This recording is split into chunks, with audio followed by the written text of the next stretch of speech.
अस्सलाम वालेकुम व्यूवर्स, मैं हूं शादिब कमाल फ्रॉम onlinestars.com। जेक्यूरी की क्लासेस में आपको खुशामदीद। इस क्लास में एक नए फीचर के हवाले से कुछ बात करेंगे जिसे कॉल बैक फंक्शंस कहा जाता है। ये नया फीचर तो नहीं है, लेकिन एक्चुअली हमारी क्लास के हिसाब से ये मैंने फर्स्ट टाइम आपको समझाऊंगा। तो कॉल बैक फंक्शन कहलाता है। कॉल बैक फंक्शन पे काम किस तरीके से होता है और क्या होता है। मिसाल के तौर पर मैंने दोबारा उसी बॉक्स पे चलते हैं। मैंने बॉक्स ऑलरेडी बनाया हुआ है, ठीक है ना। इस पर क्लिक करूँगा तो ये बड़ा हो जाएगा। वो मैं कैसे करूँगा, वो मैं एनिमेट का फंक्शन लगा के करूँगा कि .div1 पर जब भी क्लिक हो तो ये फंक्शन चले।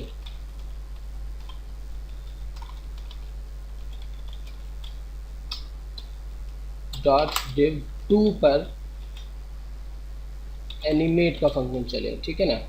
इस तरीके से हम इसको आगे बढ़ाते हैं। उसके बाद मैंने लिख दिया with,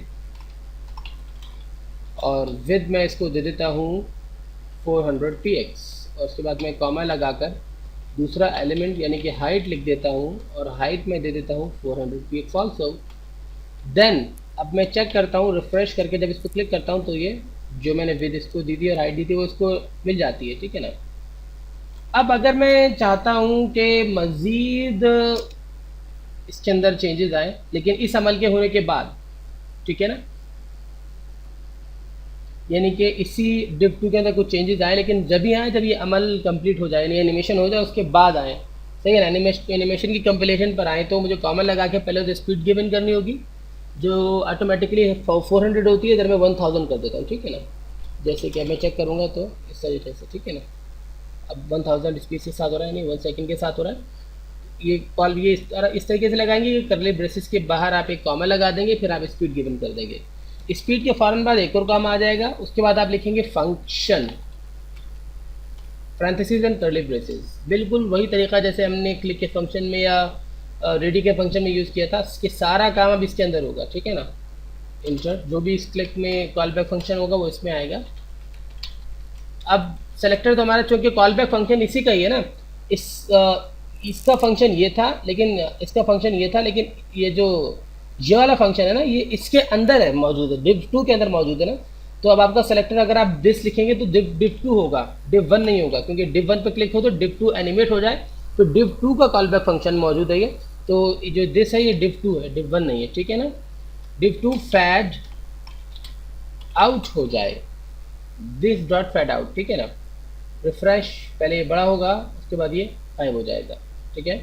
Majeed call back function दे सकते हैं, यानी कि call back function with in a call back function. तो कॉम स्पीड दे देंगे पहले 1000, फिर कॉमा, फिर फंक्शन लिखेंगे, वही रूल जो ऊपर इस्तेमाल किया था। अब सारा डेटा इसके अंदर, और इस तरीके से मैं इसको आगे बढ़ाऊंगा। यहाँ पर मैं लिखूंगा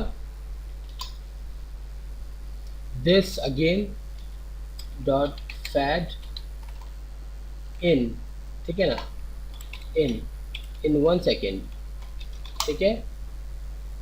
अब इसको रिफ्रेश, और पहले बड़ा होगा, उसके बाद ये गायब हो जाएगा, फिर फॉर्मेट वापसी आ जाएगा।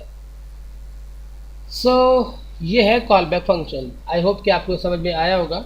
इंटरेस्टिंग है, लेकिन बहरहाल प्रैक्टिस करें तो आपको ज़्यादा आसानी से और ज़्यादा तेज़ी से समझ में आ जाएगा। कॉल बैक फंक्शन के अंदर किसी भी किस्म का फंक्शन इस्तेमाल किया जा सकता है। मसलन टेक्स्ट भी आप दे सकते हैं, आप अलर्ट भी लगा सकते हैं। जैसे कि यहाँ पर मैं अलर्ट भी दे देता हूँ, अलर्ट जो jQuery जावास्क्रिप्ट का फंक्शन है। Okay, the box is showing again, refresh, click, बड़ा हो गया, गायब हो गया, वापसी, उसके बाद ये आ गया the box is showing again, ये आ गया, ठीक है।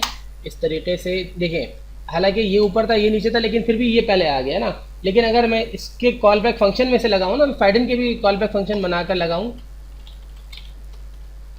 तो ये जब ही आएगा जब ये फैडन कंप्लीट हो जाएगा, उसके बगैर ये आ ही नहीं सकता अलर्ट। ये सबसे अच्छी बात है कि जब तक इसका ऊपरी फंक्शन यानी कि जो इसका पेरेंट फंक्शन है वो कंप्लीट नहीं होगा, तब तक आपका इफेक्ट जो आपने दिया होगा फंक्शन वो डिस्प्ले नहीं होगा।